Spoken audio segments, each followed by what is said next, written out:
कालूपुर के जंगल में एक पक्षी का जोड़ा रहा करता था। टुनटुनी चिड़िया 2 अंडे देती है और उनसे 2 बेटियां बाहर आती हैं। बेटियों को देखते ही टुनटुनी का पति कालू कौवा नाराज हो जाता है। इन बेटियों को अब ढेर सारा दहेज देना पड़ेगा। ये सब एक दिन अपने ससुराल चली जाएंगी, फिर बुढ़ापे में मेरा क्या होगा। अजी आप नाराज क्यों होते हो? अगली बार बेटा आ जाएगा। देखो ना हमारी कितनी प्यारी प्यारी बेटियां हैं। एक बार तो इन्हें प्यार से गले लगा लो। लेकिन कालू कौवे को तो बेटा ही चाहिए था। वो घर से बाहर चला जाता है। कुछ महीने बाद टुनटुनी फिर से अंडा देती है।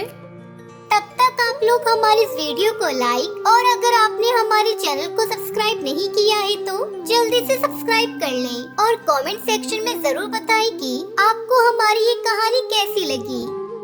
पता नहीं इस बार अंडे से बाहर बेटा आएगा या बेटी।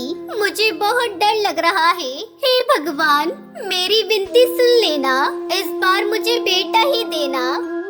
टुनटुनी चिड़िया को चिंता सताने लगी। धीरे धीरे वो काफी कमजोर हो गई और बीमार पड़ गई। जब टुनटुनी चिड़िया की सहेलियों को इस बात का पता चलता है तो वो टुनटुनी चिड़िया से मिलने आती है। ये तूने अपनी कैसी हालत बना रखी है टुनटुनी? तुम्हारी बेटियां भी बहुत कमजोर हैं। किस बात की चिंता है तुझे? क्या बताऊं किस बात की चिंता है मुझे? 2 बेटियों की वजह से तुम्हारे जीजा जी मुझसे नाराज हैं और मुझे इसी बात की चिंता हो रही है। कहीं संडे से भी चिड़िया बाहर आई तो मेरी बेटियों का क्या होगा? कालू ने तो मुझे पहले ही कह रखा है इस बार वो दूसरी शादी कर लेगा। ऐसा कुछ नहीं होगा टुनटुनी, तुम बेकार में घबरा रही हो। हम जीजा जी को समझाएंगे, तू चिंता मत किया कर और अपनी बच्चियों का भी ध्यान रख। टुनटुनी चिड़िया कई दिनों तक कालू के घर लौटने का इंतजार कर रही थी पर वो नहीं लौटा। आखिर में सभी सहेलियां वहाँ से चली गयी। कुछ दिनों बाद कालू कौवा घोंसले में वापस आया। उसके बाद टुनटुनी चिड़िया के अंडे से एक चिड़िया बाहर आती है। कालू कौवा टुनटुनी चिड़िया उसकी 3 बेटियों को घर से बाहर निकाल देता है। अब मैं कहाँ जाऊँ? मेरा तो कोई दूसरा ठिकाना भी नहीं है। मैं अपनी बेटियों को लेकर कहाँ जाऊंगी? मेरा तो इस दुनिया में कोई भी नहीं। हे भगवान तूने बेटी बनाई ही क्यों? क्या हर बेटी को ऐसी ही मुसीबतों का सामना करना पड़ता है? अगर मेरे माँ बाप मुझे पढ़ाते तो मैं कुछ काम ही कर लेती। ऐसे दर दर भटकती तो नहीं। लेकिन मैं अपनी बच्चियों को अच्छे स्कूल में पढ़ाऊंगी ताकि उनकी जिंदगी मेरी तरह ना हो। 2 दिनों से टुनटुनी अपनी बेटियों को लेकर खुले आसमान के नीचे एक पेड़ पर बैठी थी। टुनटुनी के 3 बच्चे भूखे थे। बच्चों तुम लोग यही मेरा इंतजार करो, मैं तुम लोगों के लिए भोजन लेकर आती हूँ। थोड़ी देर बाद जब टुनटुनी भोजन लेकर वापस आ रही थी तभी एक बिल्ली ने उस पर हमला कर दिया। उस हमले में टुनटुनी घायल हो जाती है। ये सब चील देख लेता है और फौरन टुनटुनी चिड़िया को बचाने के लिए आ जाता है। चील बिल्ली पर हमला कर देता है लेकिन बिल्ला चील को भी मार देता है। टुनटुनी चिड़िया ये सब देखकर बहुत रोती है और बिल्ली से कहती है, बिल्लू भैया मुझ पर थोड़ा रहम करो। यहाँ से कुछ ही दूरी पर मेरे बच्चे भूखे प्यासे बैठे हैं। वो मेरे आने का इंतजार कर रहे हैं। भैया आप मुझे एक बार अपने बच्चों को देखकर आने दो। मैं अपने बच्चों को भोजन देकर आ जाऊंगी। मेरा विश्वास कीजिए भैया, मैं जरूर वापस आऊंगी। फिर तुम मुझे खा लेना। अच्छा ठीक है, यही बात है तो मैं तुझे तेरे बच्चों के लिए थोड़ी देर आजाद कर देता हूँ। तू अपने बच्चों को भोजन देकर आ, जब तक मैं तेरे आने का इंतजार करूँगा। याद रख अगर तूने धोखा दिया तो मैं तेरे बच्चों को भी खा जाऊंगा। ठीक है बिल्लू भैया, मैं अभी आती हूँ। टुनटुनी चिड़िया जल्दी से उड़कर अपने बच्चों को भोजन देने पहुँचती है और उनसे कहती है, बच्चियों ये लो खाना, इसे खा लेना और मुझे माफ कर देना। मुझे तुम तीनों को छोड़कर जाना होगा। तुम तीनों एक साथ रहना, कभी भी झगड़ा मत करना और एक दूसरे का ध्यान रखना बेटा। लेकिन माँ आप ऐसी बातें क्यों कर रही हैं? हम आपके बिना नहीं रह पाएंगे, हमें छोड़कर मत जाना माँ।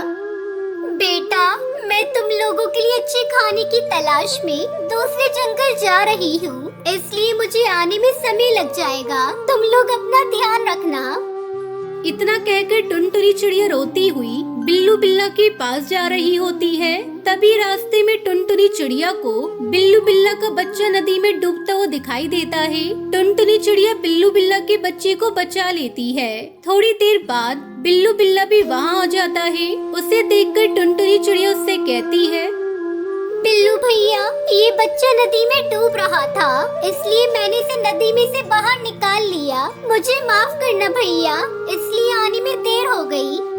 टुनटुनी चिड़िया की ईमानदारी देखकर बिल्लू बिल्ला की आंखों से आंसू आने लगते हैं और वो टुनटुनी चिड़िया से कहता है, टुनटुनी बहन, तुमने मेरे बच्चों को बचा लिया और मुझे देखो, मैं तुम्हारी ही जान लेने चला था। आज तुमने मुझे समझा दिया कि हर किसी की जिंदगी कितनी जरूरी होती है। अब से मैं किसी पक्षी की जान नहीं लूंगा। और टुनटुनी, तुम्हें किसी चीज की जरूरत पड़े तो बस अपने भैया को याद करना।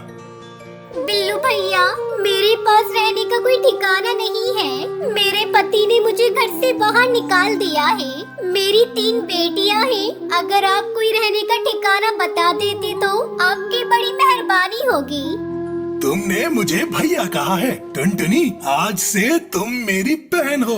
मेरी कोई बहन नहीं है। मैं तुम्हारी और तुम्हारी बेटियों की रक्षा करूंगा। मेरा एक बहुत बड़ा मशरूम का घर है। तुम अपनी बेटियों के पास जाओ और उन्हें लेकर आओ। आज से तुम मेरे साथ मेरे मशरूम के घर में रहोगी। लेकिन बिल्लू भैया, मैं एक चिड़िया हूँ। क्या मुझे और मेरी बेटियों को आपके परिवार वाले रहने देंगे? मुझे कोई खतरा तो नहीं होगा ना? नहीं बहना, तुम बिल्कुल चिंता मत करो। जब तक तुम्हारा ये भाई जिंदा है, तुम लोगों का कोई बाल भी बाका नहीं कर सकता। फिर टुनटुनी चिड़िया अपनी तीनों बेटियों को लेकर बिल्लू बिल्ला के मशरूम के घर में खुशी खुशी रहने लगती है।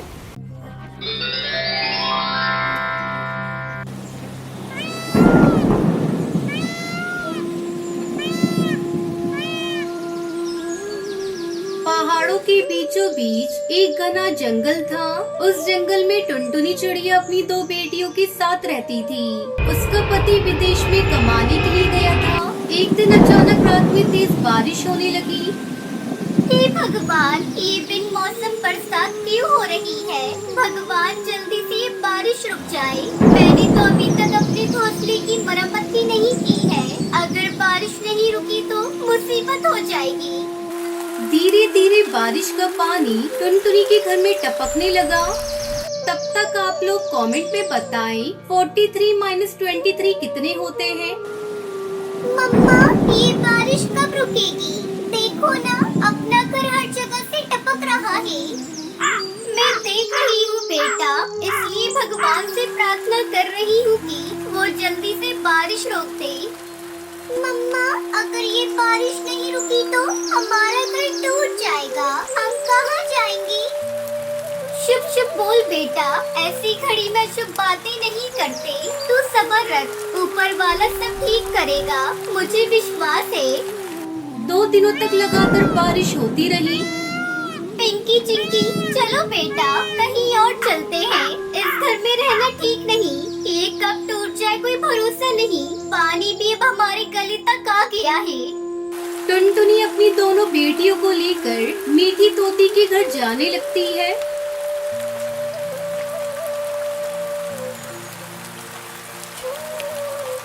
मम्मा, हम कहाँ जा रही हैं? कौन हमें बारिश में सहारा देगा? बेटा, हम तेरी मीठी आंटी के घर जाकर बारिश रुकने तक वहीं रहेंगे। मम्मा, अगर मीठी आंटी ने अपने घर में हमें नहीं रहने दिया तो तब हम कहाँ जाएंगे? पता नहीं बेटा, तेरे पापा यहाँ होते तो हमें इतनी मुसीबत नहीं होती। मैं और तेरे पापा मिलकर कब का अपना घर मजबूत बना लेते। हमें इस तरह दर दर भटकना नहीं पड़ता। वो तीनों बातें करते हुए जा रही थी। तभी पिंकी को एक बड़ा सा सेब दिखाई देता है।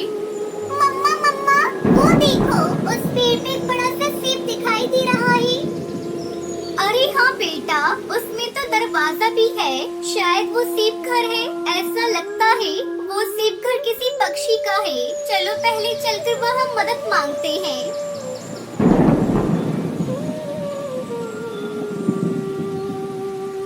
टुनटुनी अपनी बेटियों के साथ पास जाकर देखती है तो वो सेब घर बहुत बड़ा था और खाली था। वो अपने बच्चों के साथ सेब घर में आराम करने लगी। अभी थोड़ा समय ही गुजरा था कि उस सेब घर का मालिक कालू कौवा वहाँ आता है। अरे कौन है इस घर के अंदर? जल्दी बाहर निकल, ये घर मेरा है और इस घर का मालिक मैं हूँ। दरवाजा खोल जल्दी।